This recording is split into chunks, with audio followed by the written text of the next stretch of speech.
Hey, welcome to What the Flick, everybody. Ben Mankiewicz, Christy, Lemire, Alonso, Duralde. We're into the season. October is here. Postseason baseball is being played. You're stressed out, aren't you? The A's will fall to 1-12 in elimination games in the 21st century tonight. They might not. But I will say that for all the few people among us who are huge Springsteen fans and huge Oakland A's fans, that we are all waiting on a sunny gray. Thank you. That was actually super clever. You were waiting to use that for a long time. I was. Well, actually, I just thought of it this morning. And you're like, I'm so freaking clever. The whole drive here is like, yes. No, I was just going to tweet it. I didn't realize I could broadcast it. To all the world on the internet. But the season is upon us. Yes. The movies we're talking about all of a sudden have substance. There are movies which you will be hearing about at Oscar time with nominations, some wins. I don't know whether any of well, certainly some of the ones we'll talk about today will be, but we'll begin with the Tom Hanks vehicle, Captain Phillips. The vehicle is a giant boat. So Tom Hanks. Maersk Alabama. Tom Hanks stars as Richard Phillips, who is that me? Hi, that's me. This is the true story of an American cargo ship that was overtaken by Somali pirates in 2009. Tom Hanks plays the all-business captain of the ship, Richard Phillips, and very slowly and very steadily, pirates make their way to his ship, and they take over. Take a look.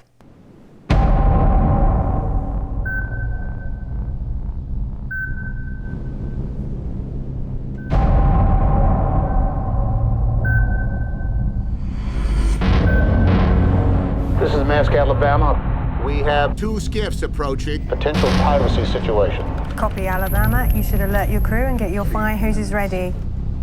Yeah, is that it? Chances are it's just fishermen. It's a real-world situation.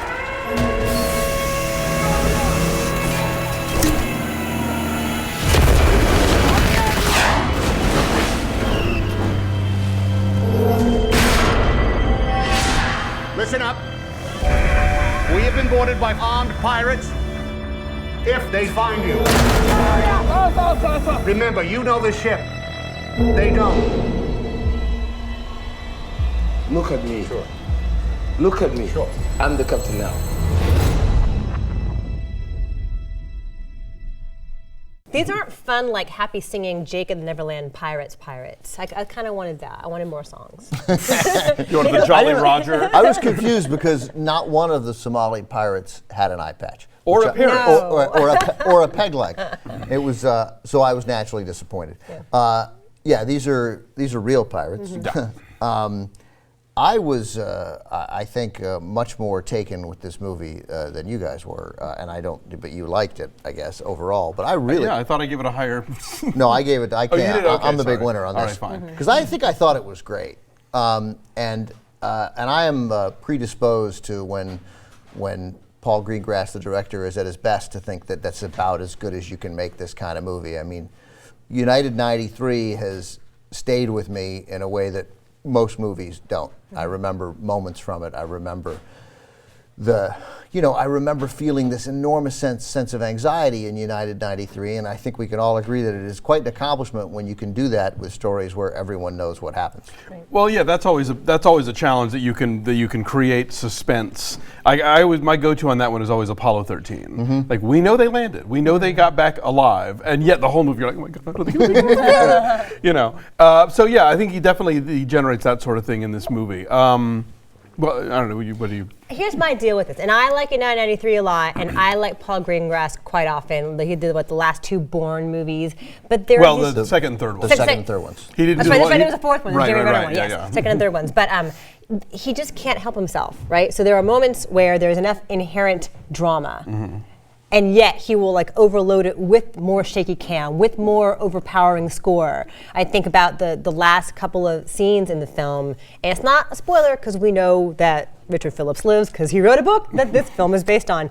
But once the cumulative toll of the violence and the stress, once he finally lets it all come out, it's so powerful, and it's like Tom Hanks at his absolute best, and the drama speaks for itself, and Paul Greengrass has to overpower it with more music, and so that tendency here bothers me, and I think it undermines the pure drama and emotion. I think I'm closer to you than you on that one. I thought he actually, it felt restrained to me at times. Yeah. I felt like there were moments. Comparatively. Yeah, I mean, compared to something like Bloody Sunday, I thought there were moments where he could have gone much more buck wild with that sort of thing and didn't, and sort of let things play out in a more straightforward manner.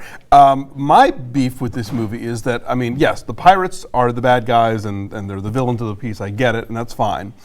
But there is a way that you can handle villains where they still come off as human beings. And I felt like more often than not, there's a few speeches where they talk about this is why they do this and the circumstances they're stuck in, and we see their village and how they're kind of forced to go out to sea and whatever.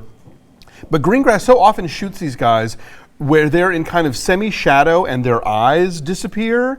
And that just to me made them like, this is suddenly a movie about aliens. Yeah, they are no longer human beings. And that bugged me because you can portray these guys as doing a terrible thing and putting lives in danger and all this stuff. I'm not trying to be the bleeding heart liberal about the poor pirates, but you can portray this kind of villainy and still not dehumanize. Well, I mean, first of all, the greatest villainy that Americans have known in our lifetime, of course, was the attacks on September 11th. And one of the great things about United 93 was, I thought, a really well done job of humanizing the terrorists on that plane.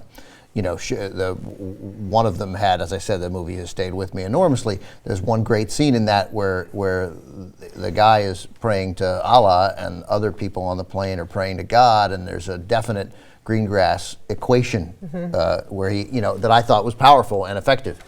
I think that the lead terrorist here, Barkhad Abdi, was very good, and I thought he was humanized in a way that the others weren't. And I tend to agree. He has better moments. And I agree with you overall that part fell a little short. That's what's going to keep me from giving it a 9. In fact, but there were still some moments where I found a lot of humanity in the lead pilot. He gets more of a soul than the other ones do. You mentioned the eyes and your comments about how the pirates are depicted. I think of them more, especially the actor playing Bilal, whose name escapes me, but one of the other more zealous pirates. Also Barkhad. Yes, something. but like bug-eyed and screechy and over the top, and like the other three are sort of interchangeably so in terms of just their demeanor, intensity.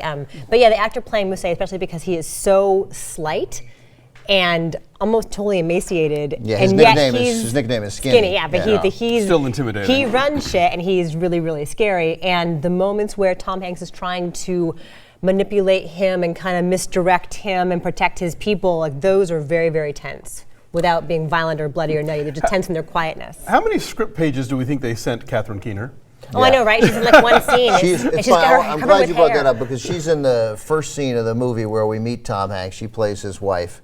There had to be more shot with her that didn't make it. That's what I feel like. Yeah, because even in the trailer, they were working the scene of her like running down the stairs of the house as though that were part of the tension. No, she's just running down the stairs of the house to get to the car to drop him off at the boat. Because they're 11 minutes late. Yeah, that's the whole movie. Yeah, and for her. So I imagine that there was more stuff back home of family tension that ended up taking away from the story. That's just a total guess that got left out because it's a significant player for such an insignificant part.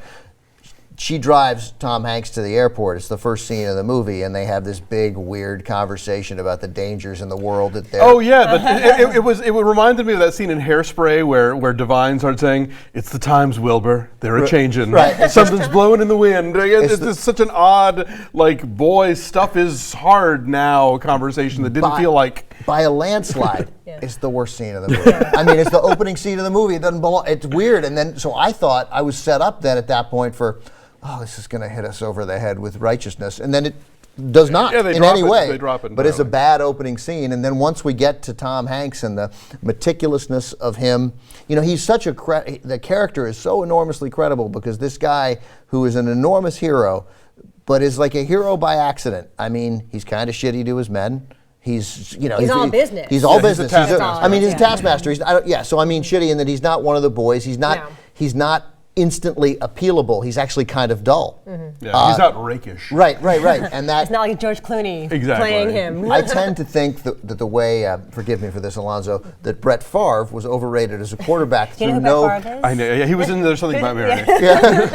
That's right. He's an actor. The actor. You're familiar with the actor Brett Favre. Brett Favre couldn't act in Something About Mary standing still. Like his assignment was don't do anything, and he failed at that. But Brett Favre was overrated as a quarterback through no fault of his own. He was great, but people couldn't stop gushing over him.